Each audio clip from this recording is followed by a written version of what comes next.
Para finalizar, escuchamos las palabras del gobernador de la provincia de Buenos Aires. Habla Axel Kicillof.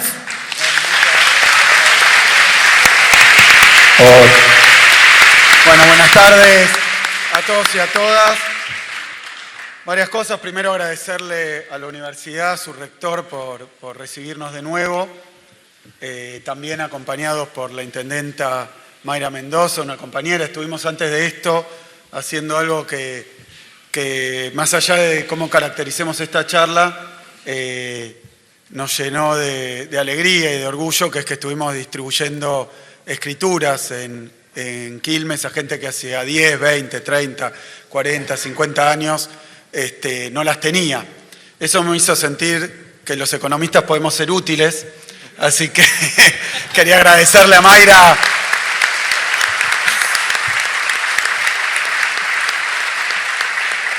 en ese otro carácter, ¿no?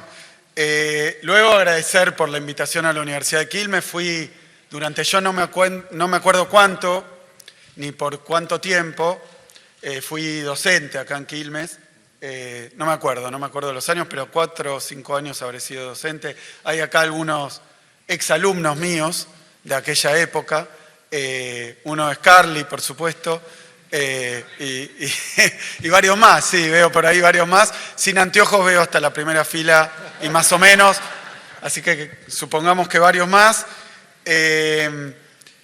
Y bueno, cada vez que entro acá, la verdad que me vienen lindos recuerdos de una universidad que bueno, que como tantas universidades del conurbano bonaerense, hoy lo decía, me preguntaban, hay quienes se cuestionan para qué, sobre todo durante el gobierno de Cristina Kirchner, se abrían tantas universidades en el conurbano, ¿no? Le parecían demasiadas. A mí me parecen demasiado pocas. Hay que seguir abriendo universidades en todos lados, en toda la provincia. Y bueno, y aquí tuve durante mucho tiempo a cargo un curso que, si no me acuerdo mal, corríjame, se llamaba PEPE. Se llamaba PEPE la materia. Principales Escuelas del Pensamiento Económico. Donde PEPE la llamaba yo.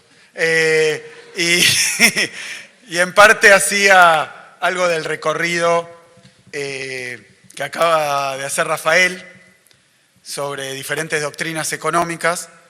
Y bueno, y la verdad que fueron épocas realmente donde aprendí muchísimo, además de aprender de la mejor manera para mí, por lo menos, que es enseñando o entrando en una relación de aprendizaje y enseñanza, como pasa en todas nuestras universidades. Luego de eso, bueno, estamos presentando un libro. Este libro lo estamos presentando ante ustedes y ante mí, es la primera vez que lo veo, porque es un libro que se publicó en el exterior, es un libro que, como bien contaba Gaby, es producto de un curso que dimos de manera virtual para muchas estudiantes de diferentes países de Latinoamérica y de Europa también. Participé con una pequeña clase que luego me pidieron que convirtiera en capítulo, que la redactara. Dani, que por ahí anda, me pidió que lo hiciera y bueno, y el resultado es este libro que bueno, que me parece que tiene varios aspectos a resaltar. En primer lugar, más allá del libro en particular, yo lo recibí virtual primero, así que también lo pude recorrer, pero más allá del libro, quería hoy empezar valorando el proyecto. Siempre me pareció que a las experiencias que durante comienzos del segundo milenio tuvieron lugar en Latinoamérica, experiencias de las que Rafael fue protagonista en Ecuador, de la que Cristina o Lula fueron protagonistas en Brasil, Argentina. Esas experiencias dieron lugar a una de las etapas no solo de mayor crecimiento, de mejor distribución de cada uno de los países, tomado individualmente, sino que además se trató de una época especialmente interesante, novedosa, disruptiva, porque se compartió en buena parte de los países de Latinoamérica gobiernos de orientación popular, algunos dicen progresistas, otros dicen de izquierda. Todos sabemos a qué nos estamos refiriendo, porque todos sabemos que después de crisis inmensas, en Ecuador, en Argentina también, de proyectos neoliberales, vinieron gobiernos que hicieron énfasis en el crecimiento, en la inclusión social, en la recuperación de derechos y que llevaron adelante experiencias económicas, cada uno por su lado, cada uno amoldado, como bien decía Rafael, a la peculiaridad, a la particularidad de cada uno de los países, pero donde se fueron descubriendo, acaso con el tiempo y con esa vinculación que empezó a entablarse, esa confianza que empezó a entablarse entre los líderes de cada uno de los países, empezó a encontrarse una serie de factores comunes en el terreno de la economía. Decía, importantes por cada experiencia individual, importantes por esos factores comunes, esos principios comunes que algunos desde el peronismo, otros desde la Revolución Ciudadana, otros desde el Partido de los Trabajadores y otros, como en el caso de Bolivia, desde esa experiencia de Estado plurinacional. Bueno, cada uno con su peculiaridad, con su particularidad, pero encontramos que había un acervo de políticas comunes y además creo yo que el factor más importante de cada una de esas experiencias no estuvo dada por cada una de ellas, sino por ese intervalo, ese momento en el que en cada uno de los países de Latinoamérica, además de pelear por su propia economía nacional, por su propia clase trabajadora, por su propio pueblo, se recuperó la idea de unidad latinoamericana. Yo comencé a hacer política allá por los años 80, donde la unidad latinoamericana eran canciones nostálgicas de fogones y un proyecto que parecía olvidado.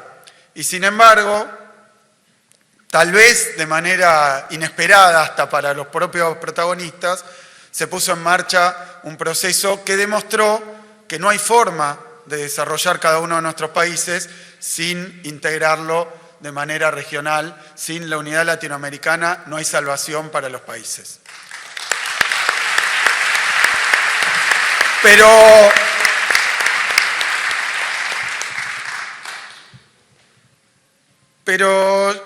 siempre, por lo menos desde nuestro punto de vista, una de las deficiencias más graves que tuvieron cada uno, que tuvo el proceso en su conjunto y que tuvo cada uno de esos procesos, es que tal vez por la urgencia, por el apuro, por el ajetreo, por los desafíos que tuvo llevar adelante cada uno de los procesos nacionales y el proceso conjunto latinoamericano, no hubo suficiente tiempo, desde mi punto de vista, para reflexionar, para discutir, para analizar, para comparar.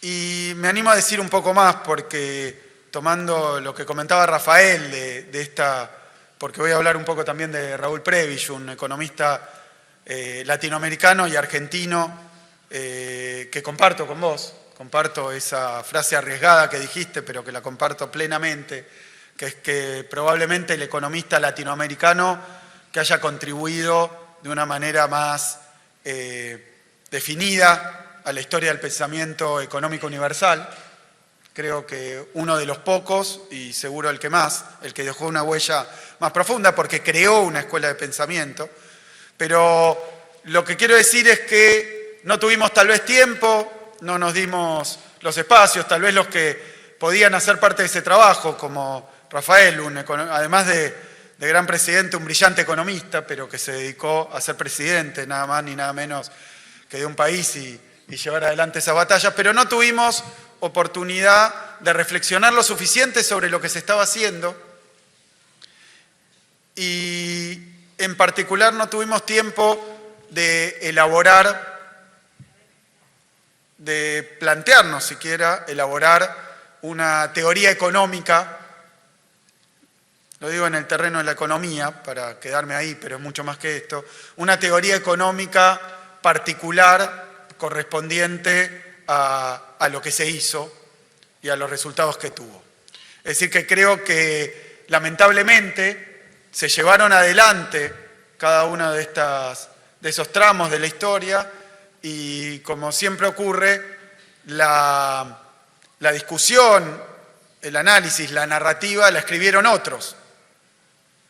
Y en particular marco la cuestión teórica en economía. En particular marco ese talón de Aquiles de estas experiencias, de no habernos podido dar el espacio ni habernos tomado el trabajo de desarrollar los instrumentos teóricos para explicar lo que estábamos haciendo. Un gran teórico de la historia del pensamiento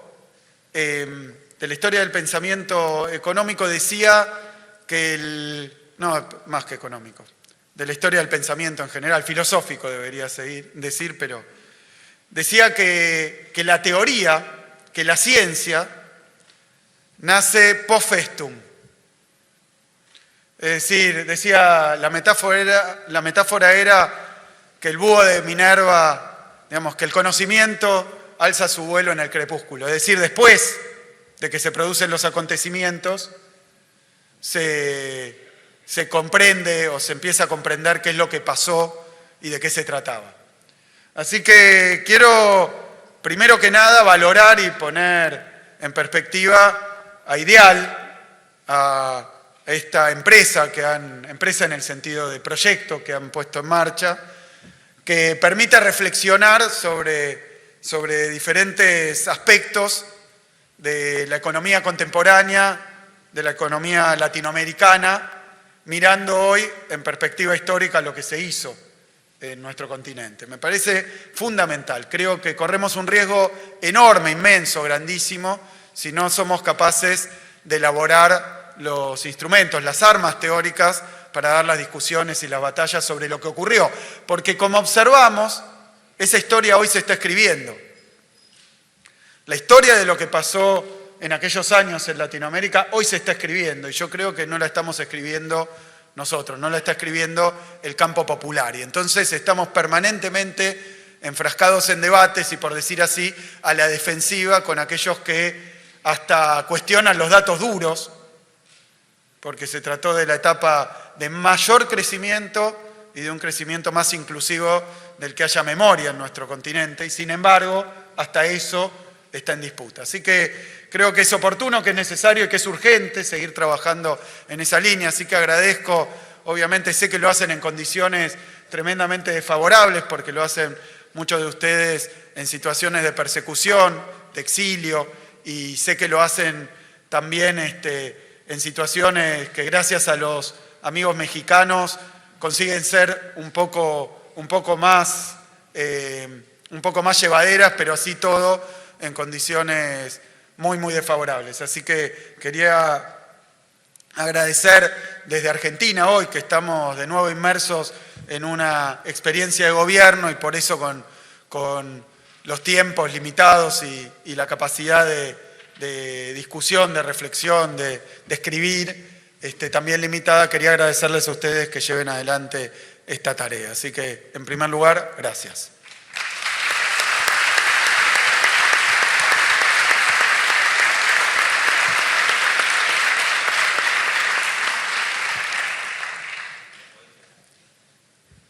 Luego, sobre el nombre del curso, que también da nombre al libro, Economía como ideología disfrazada de ciencia, ¿no?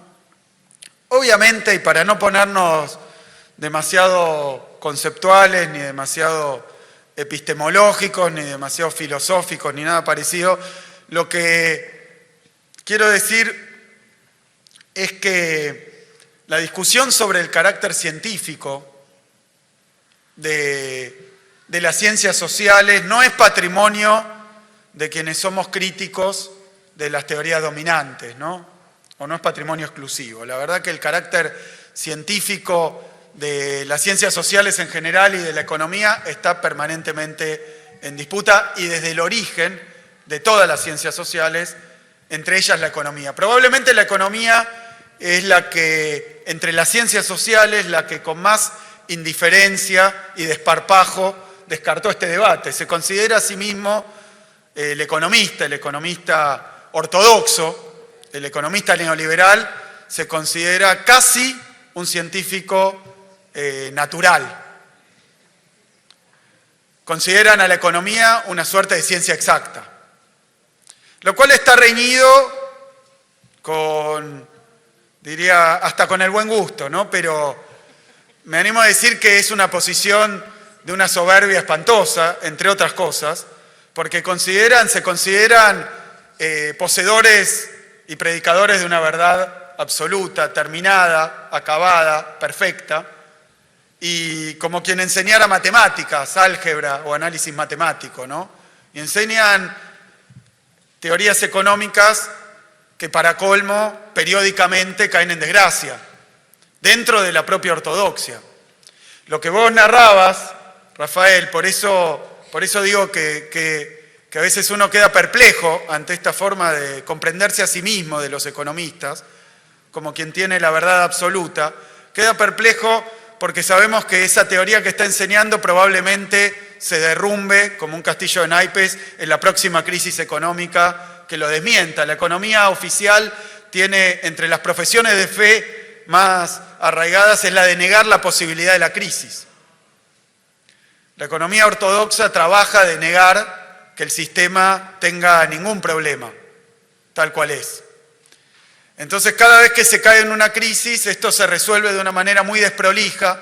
Ocurría, por ejemplo, con la última crisis generalizada, prepandemia y preguerra, porque estamos experimentando hoy una crisis económica infernal a escala mundial, de orígenes en parte externos al propio sistema económico, porque un economista diría esto es exógeno al modelo, porque es una guerra o porque es una pandemia, o porque ahora se convierte en una crisis financiera, alimentaria, energética, todo eso viene de afuera del sistema económico, como si la economía no hablara de aspectos centrales de la conducta humana y de la forma de organización de la sociedad. Mirá qué paradoja, dicen que la guerra es exterior a cualquier explicación económica y sin embargo cuando tienen que explicar la guerra la explican con la economía. Entonces resulta que la guerra tiene origen económico, pero después sus consecuencias sobre la economía son absolutamente extraeconómicas. Básicamente, creo yo que en la última crisis, en la crisis de las hipotecas, en la crisis de la subprime, en la crisis de 2008, en la crisis de Lehman Brothers, tiene varios nombres. Bueno, en esa crisis a mí me llamó mucho la atención, pero muchísimo la atención, que el que era entonces presidente de los Estados Unidos, Bush, porque fue los días previos a la asunción de Obama, Bush le pedía al Congreso que aplicara y que le aprobara, Bush, un liberal en lo económico, neoliberal en lo económico, le pedía al Congreso de los Estados Unidos que aprobara un paquete de ayuda para la economía de una dimensión mucho mayor al famoso New Deal, al famoso plan con el que la economía norteamericana sale de la crisis del 30. Pedía entonces al Congreso que aprobara un paquete de intervención del Estado en la economía de una dimensión absolutamente extraordinaria y fantástica. El paquete de ayuda más grande de la historia de los Estados Unidos, que se convirtió en ese plan de salvataje de los bancos finalmente, pero que por su dimensión es incomparable con ninguna otra intervención del Estado en la economía. Y él era un economista de libre mercado, de mano invisible. Y cuando le pide al Congreso que le apruebe ese paquete de ayuda, dice que él mismo no cree en eso que está pidiendo, que va en contra de todas sus convicciones. Y sin embargo, se necesita para evitar un mal mayor. Fíjense cómo abdica, cómo reniega de sus propias creencias en tiempo real porque no sirve para nada. La economía ortodoxa, cuando se trata de abordar una crisis, básicamente porque trabaja de negar la crisis. Entonces menos todavía tiene instrumentos para sacar al sistema de una depresión o de un problema bancario. De hecho, bueno, hay varias cosas más para decir, pero simplemente esta cuestión de la economía como ciencia o la economía como ideología es una discusión que es bien antigua. Que es bien antigua. Y en la que no quiero profundizar. Simplemente lo que quiero decir es que cuando uno observa que casualmente quienes profesan, defienden, sostienen, promueven determinadas ideas económicas que casualmente favorecen, que casualmente promueven sus propios intereses, uno realmente, aún siendo un crédulo absoluto y un ingenuo, debería desconfiar. Aquí nosotros tenemos un pensador del campo popular que se llama Arturo Jauretche, no sé si oyeron hablar de Jauretche. Fue presidente de nuestro banco de la provincia de Buenos Aires, entre otras cosas, fue presidente del banco. Exacto, sí, por supuesto. Claro, hizo la crítica del, ¿cómo se llamaba? El estatuto del coloniaje, lo llamaba el plan Prebisch, así que entre Jauretche y Prebisch. Pero bueno, aparecieron Jauretche y Prebisch, y Jauretche diciendo que algo así, lo digo de memoria, que un país como el nuestro se asesore con los técnicos del FMI, es como pedirnos que vayamos al almacén usando para tomar nuestras decisiones el manual del almacenero. El manual del almacenero. ¿Y qué estaba diciendo? Que muchas veces la teoría económica, vos, Rafael, decías, tiene elementos de conocimiento, tiene elementos científicos, aún la teoría vulgar, la ideología tiene elementos, vos marcabas algunos, elementos científicos, elementos para comprender el movimiento de la realidad. Pero cuando uno encuentra que quien sostiene determinadas teorías económicas justamente llega a las conclusiones que lo favorece, yo digo que es cuestión de sensatez, es cuestión de sentido común y para el pueblo de autodefensa desconfiar de quienes emiten esas ideas y quienes las defienden. Dejarnos estafar por falsas doctrinas económicas es simplemente dejar que determinados intereses hagan las cosas a gusto y placer. Por eso creo que es fundamental la discusión entre los elementos científicos y los elementos ideológicos de la economía. Y aquí en Argentina, y pasa creo que a nivel internacional también, hay algo peor que confundir a estas teorías, que son simplemente un ropaje de la ideología, o sea, de la defensa de determinadas posiciones, de determinados poderes y de determinados intereses, pero estas teorías, algunas de ellas se han convertido en un estadio superior que va más allá de la cuestión científica, se han convertido en sentido común. Han convertido estas ideas que defienden determinados intereses, que son parte de una ideología y que se disfrazan de ciencia, en elementos del sentido común. Me ha pasado, Rafael, a veces escuchar me pasó el otro día, hace poquito, un taxista. Defender, por ejemplo, la teoría cuantitativa del dinero. Defenderla, sostenerla como si fuera una verdad revelada. Yo creo que hoy, a nivel académico, la teoría cuantitativa del dinero, habló Rafael de esto, pero dice simplemente que si se emite más dinero, simplemente, se aumenta la cantidad de dinero, va a aumentar proporcionalmente el nivel de precios. No es una teoría nueva, es más, se me ocurren pocas teorías económicas más antiguas que esto, es casi precapitalista. Y sin embargo, encontramos no a científicos, no a teóricos, no a investigadores, ni siquiera a profesionales, periodistas o economistas, sino a gente común defendiendo teorías económicas que hoy me animo a decir que nadie defiende. Ni siquiera los más ortodoxos.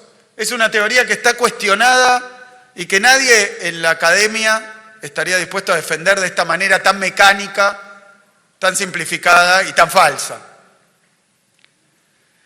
Entonces, el problema que tenemos es que cuando permea en el entendimiento, permea en la conciencia, permea en el sentido común alguna parte de esta ideología económica, entonces se vuelve todavía más compleja la tarea de discernir entre lo científico y lo ideológico, porque ya forma parte del pensamiento corriente. ¿Cómo se construye esta poderosa herramienta, este poderoso instrumento que ha penetrado tan profundo y que se ha convertido en moneda corriente? Bueno, se construye, entre otras cosas, a través de la formación de los economistas. Hay un punto también importante y clave, me parece, y este libro es un elemento en esa discusión, es cómo se forman los economistas. ¿Qué estudian los economistas? ¿De dónde estudian? ¿Cómo estudian? ¿Qué aprenden? Uno podría remitirlo a la discusión de los planes de estudio, pero también debe remitirse a la forma de enseñanza. Voy a contarlo porque además han convertido esto en una especie de crítica tomada, ¿no? Sacada de contexto, algo que dije alguna vez en alguna entrevista, ya no me acuerdo dónde. Pero comentaba cuando me preguntaron, porque me decía, si no me equivoco, me decía un periodista, ¿no? Preguntándome sobre mi formación, sobre mi carrera, en una época donde se decía que las dificultades que iba a tener, no solo yo, sino varios colegas y compañeros, para dedicarnos a cuestiones políticas o de gestión, es que teníamos una formación académica, ¿no? Doctorados, diplomas de honor y cosas por el estilo, tesis, libros, y que entonces éramos suerte de ratones de biblioteca, que vivíamos en una especie de torre de marfil y que nunca íbamos a poder abordar el mundo tal cual es, ¿no? Cuando yo puedo decir que realmente para mí el conocimiento es algo muy, muy importante, que creo que para quienes nos dedicamos a cuestiones políticas y de gestión es imposible renunciar al análisis, al conocimiento, a la ciencia. Es más, me animo a decir que es indispensable, porque si uno no comprende el mundo, si uno no hace el esfuerzo de entenderlo, de conocerlo, y bueno, todo se hace más difícil. Pero lo que va a ser absolutamente imposible, que es la obsesión que tenemos nosotros, no es solo comprenderlo, conocerlo, entenderlo y analizarlo. La cuestión es transformarlo.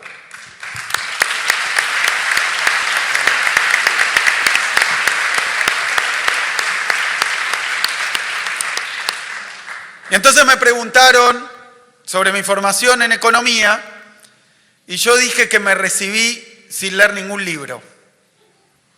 Dije esto.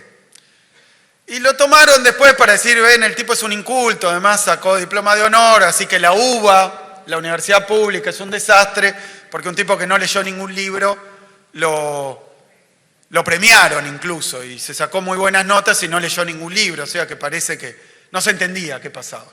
Y yo quiero decir que no era un defecto de mi formación o una capacidad que tenía particular esto, sino que la formación de los economistas se ha degradado tanto que en los planes de estudio, o sea, en los programas con los que se forman los economistas, ya no aparece ningún libro dentro de la bibliografía. Estoy obviamente exagerando, pero un libro completo casi me animo a decir que no hay que leer cuando uno estudia economía. se lee algún capítulo, se leen papers, que son papeles, ¿no? Trabajos, artículos, y se leen también, y sobre todo, para formarse, manuales, libros de texto. El economista se forma principalmente con manuales. ¿Qué es un manual?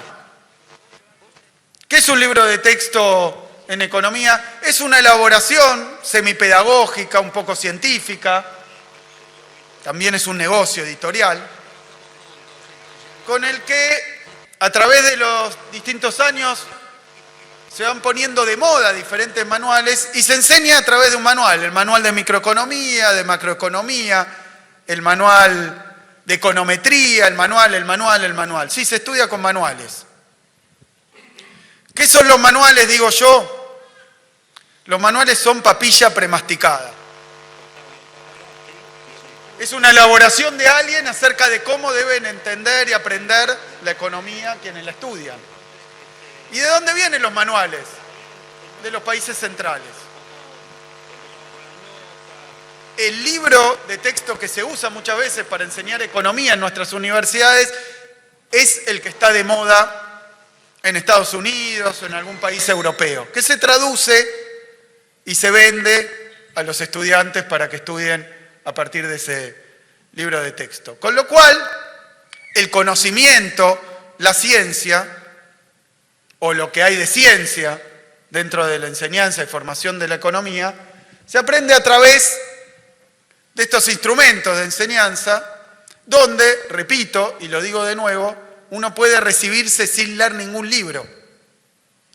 Y lo que yo marcaba en esa entrevista, porque como teníamos esa experiencia adentro de las aulas, adentro de los cursos, el primero o el segundo año de mi formación como estudiante, inventamos algo para luchar con esto y para rebelarnos ante esta forma de enseñanza y de aprendizaje. Creamos algo que en ese momento se llamó, vos lo decías recién, Escuela de Economía Política. ¿Y qué hacíamos en la Escuela de Economía Política? Fuera de los cursos, a la noche, los sábados, los fines de semana, en nuestras casas, generamos grupos de estudio para hacer exactamente lo contrario. Nos dedicábamos a leer todos los textos originales de la economía política. Leíamos a Smith, leíamos a Ricardo, leíamos a Marx, leíamos a Keynes, leíamos a los principales autores de la ortodoxia también, a von Baber, a Hayek, leíamos los teóricos de la economía. Ninguno de ellos escribió un manual, todos ellos escribieron libros. Yo digo que los economistas tienen que formarse como los politólogos, como los sociólogos, como los historiadores, leyendo libros. De eso se trata la formación en economía y particularmente los textos originales de los pensadores más importantes. Pero repito, para quien quiera cortar, sí, te podés recibir con las mejores calificaciones de economista sin leer un libro. Nosotros tomamos otro camino y luego seguimos haciendo formación, seguimos armando esa escuela de economía política, se llenó de estudiantes que querían estudiar economía de forma distinta. Porque a través de los manuales, además, se enseña en general una sola escuela de pensamiento, que es la oficial, que es la ortodoxia. Fíjense, y yo cuando empecé a estudiar economía, cuento algo también autobiográfico, pero de mi historia, cuando empecé a estudiar economía, al mismo tiempo empecé a estudiar ciencias políticas. Recuerdo que tuve como profesor ahí en Marcelo T. Alvear, en la UBA, en Ciencias Políticas, a Rubén Dri. En una de las primeras, creo que se llamaba Teoría Política 1, la materia. ¿Y qué hacía? El profesor traía libros y nos mandaba a leer libros. Y entonces creo que empezamos con la antigüedad y leíamos a Platón, a Aristóteles. ¿Y por qué los economistas, el libro o el texto más antiguo que tenían que leer era uno del año pasado, escrito para formar economistas en base a determinada manera de formación? Yo, más allá de la posición teórica que uno tome, más allá de que creo que la ciencia económica o la teoría económica en la escuela de pensamiento oficial tiene elementos predominantemente ideológicos, más allá de eso, creo que esa forma de enseñar economía no le sirve ni siquiera a la ortodoxia. Porque es una forma de enseñar economía absolutamente acrítica, donde el estudiante, el futuro economista, lee una sola escuela. En general en estos manuales no es que no refieran a otros autores de otras escuelas, pero aparecen en recuadros, como si fuera algo anecdótico, lateral, innecesario, casi de anticuario leer un economista clásico. Y sin embargo, me parece que entonces los economistas, aún los que adhieren a la escuela oficial, terminan muy mal preparados, porque no se los entrena, no se los prepara en la discusión, no se los prepara en la crítica.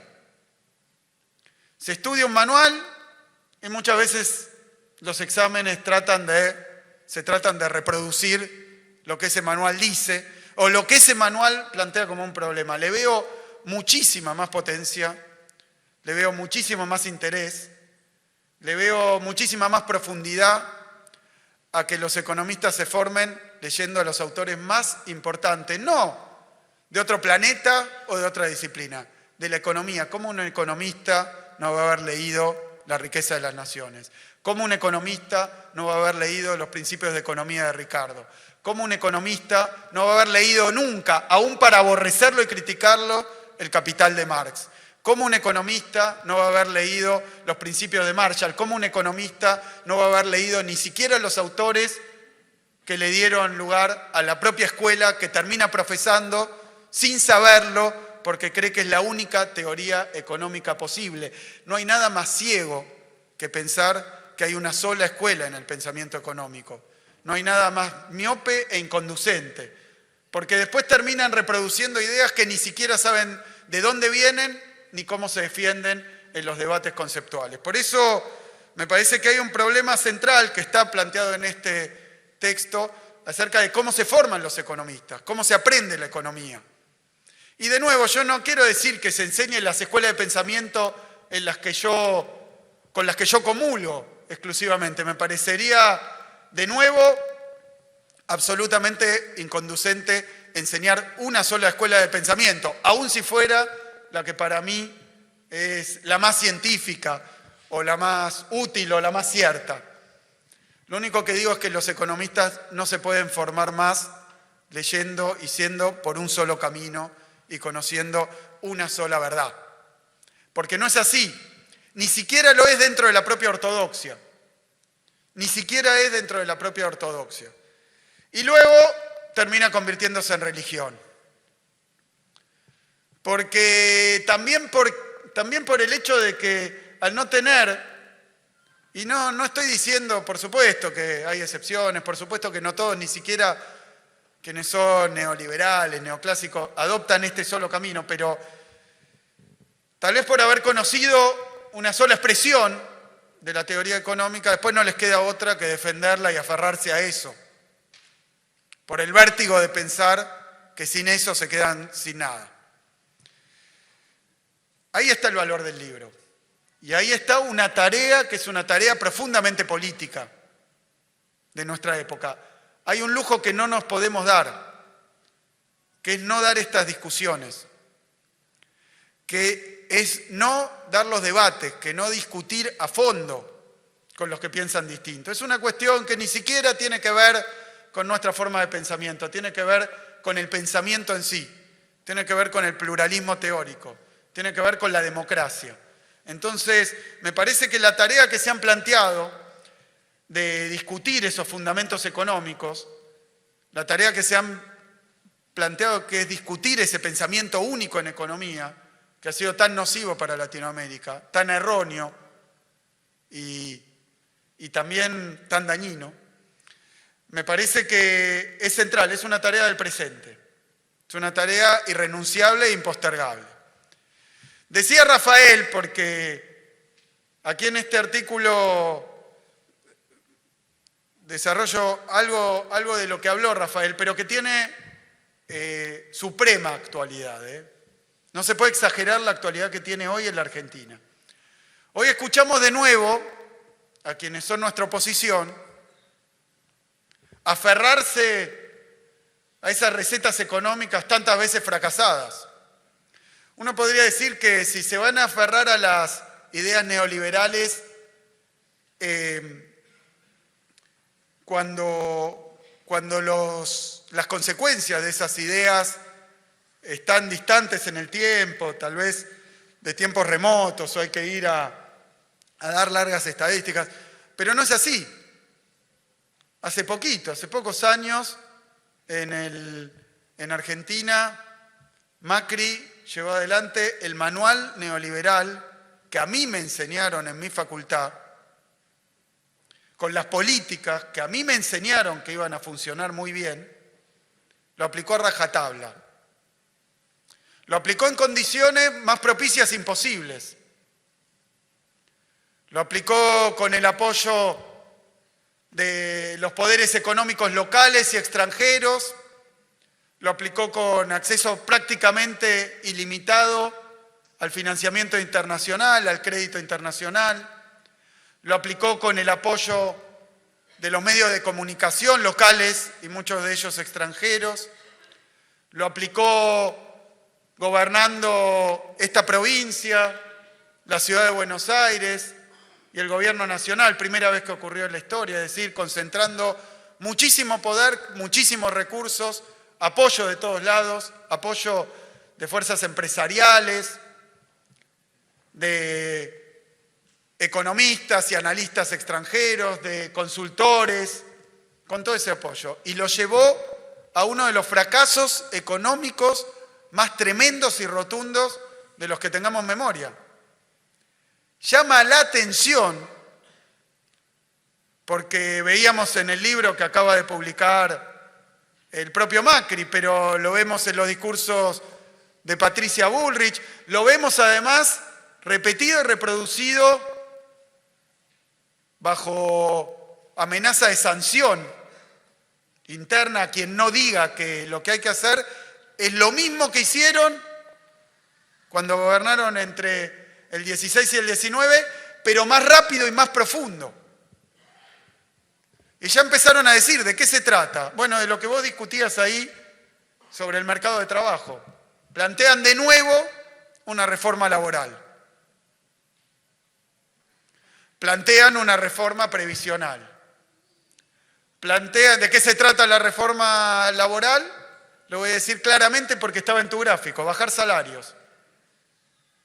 Todo lo demás es accesorio. Reforma y flexibilización laboral significa sintéticamente, pero fielmente interpretado, bajar salarios. Bajar salarios. Le proponen a la sociedad argentina resolver los problemas que innegablemente tenemos, ¿cómo? Bajando los salarios. Reforma previsional, bajando las jubilaciones. Reforma fiscal, haciendo el ajuste y bajándole los impuestos a los sectores de mayor poder adquisitivo.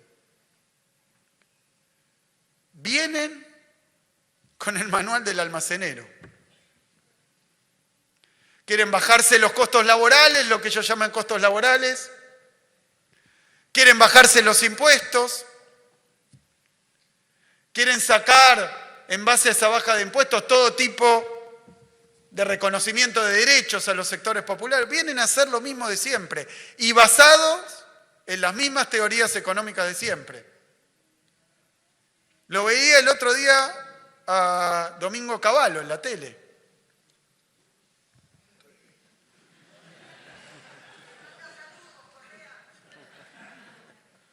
Lo veía a Domingo Cavallo, el inventor del plan de convertibilidad. Él decía, el padre de la criatura, un programa que destruyó el aparato productivo de la Argentina, que redujo los salarios, que privatizó la jubilación. Ya vimos cómo funciona eso. Y sin embargo, ¿Acaso por el paso del tiempo? ¿Acaso por la impunidad mediática? ¿Acaso porque nunca se enfrentan a un debate profundo? Pero vuelven con las mismas ideas, vuelven con las mismas teorías, vuelven con estos fundamentos neoliberales que ya aplicaron 1000 veces. La última, hace poquitos años, con un fracaso estrepitoso, y sin embargo vuelve. Es decir, la tarea no está hecha. Hay que dar de nuevo estas discusiones. Fíjense, lo plantaba Rafael recién. Con ese aparato de las curvas de la oferta y demanda de trabajo, dicen que la única forma de crear empleo es bajar los salarios. Y vos decías el salario mínimo, lo llamamos acá, ¿cómo le decías vos? El salario básico, que un salario básico es contraproducente para los propios trabajadores que lo cobran. Pero dicen algo más, si hay desempleo, y el desempleo persiste, lo decían en los 90, incluso lo llegaron a llamar desempleo natural, tasa natural de desempleo. O sea, era invencible el desempleo. Porque había una parte del desempleo atribuible a que el salario no bajaba. Y fíjense las paradojas, porque está explicado ahí. Y no lo digo yo, no lo decimos nosotros. Esta fue una crítica que se expresa en el famoso libro de Keynes que lleva adelante la llamada revolución keynesiana, la teoría general de Keynes. Se basa en esto. Viene la crisis del 30, hablabas vos del crack del 29, pero pasaban los años, seguían pasando los años, y la mano invisible del mercado no solucionaba la crisis. Y el desempleo, lejos de bajar, subía. O sea que el mercado de trabajo solo no solucionaba la cuestión. Y los salarios seguían cayendo y no mejoraba la situación de desocupación. Ahora, ¿qué dice esa teoría? Que el desempleo existe porque los salarios son demasiado altos. Y los salarios son demasiado altos porque existen leyes que protegen a los trabajadores. Y porque existen organizaciones de los trabajadores que se protegen ellos mismos impidiendo que los salarios caigan. Por eso, la desocupación, fíjense, lo decía vos, Rafael, qué linda conclusión, la desocupación es culpa de los trabajadores, que impiden que el salario baje, y de las leyes que lo defienden, por tanto del Estado, que impide que el salario baje hasta generar niveles de plena ocupación. Esa teoría se demolió en lo conceptual. Rafael hablaba de algunos de estos argumentos sobre las curvas, etc. Pero yo quiero decir que acá en la Argentina y en Latinoamérica, esa teoría se demolió en la práctica. Y no hace mucho, hace poco. Porque durante los 90, donde los salarios bajaban, durante los 90, donde hubo flexibilización laboral, durante los 90, donde no se respetaban los derechos de los trabajadores, el desempleo no bajaba, crecía. Terminamos la convertibilidad con 18 puntos de desocupación. Y sin embargo, para refutar estas teorías, uno puede agarrar el lápiz, el papel o la tiza y el pizarrón y explicar sus fallas conceptuales, sus fallas teóricas, sus fallas lógicas. Es muy fácil demostrar que es una teoría mentirosa, absurda e ideológica. Pero acá en la Argentina y en buena parte de Latinoamérica, la forma que hubo de demostrar que esta teoría era absolutamente falsa fue básicamente en una época donde el desempleo bajó de más de 20% a menos de 6%, y mientras tanto teníamos los mejores salarios reales, más derechos para los trabajadores, los mejores salarios en dólares.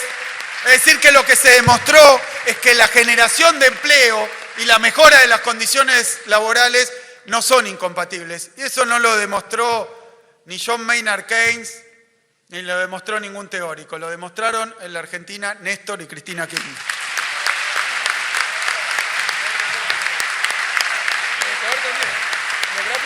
ministro de Manque, ministro de Economía, el más vendido. Y lo demostró en Ecuador un hombre que tengo al lado, Rafael Correa, también economista, pero presidente, lo demostró Lula en Brasil, lo demostró Evo en Bolivia.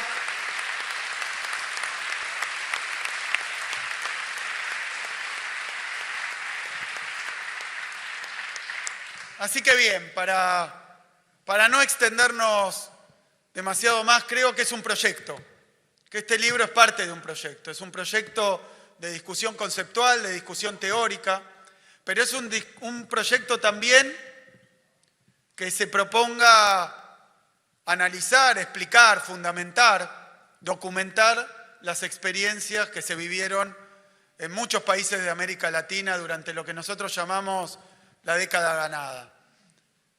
Y me parece que es urgente, así que, repito, me llena de orgullo haber participado, aunque sea en medio de tantas tareas cotidianas y a través de una pequeña clase que se ha convertido en un capítulo de este libro, pero me comprometo desde el gobierno de la provincia de Buenos Aires a seguir fomentando, seguir empujando, seguir generando los espacios de discusión. No contestarle al pensamiento único con otro pensamiento único, que sea el nuestro y por tanto verdadero, sino desde nuestro lugar, con nuestra opinión, siendo críticos, discutiendo a fondo. Pero cuando las teorías quedan refutadas en lo práctico, en lo empírico y en lo conceptual, bueno, estar dispuesto también a sacarse ese traje, ponerse otro y acoger la aventura de la investigación, del conocimiento, con este objetivo, comprender básicamente para transformar. Así que muchísimas gracias a todos, a todas, y bueno, gracias Rafael, gracias compañera.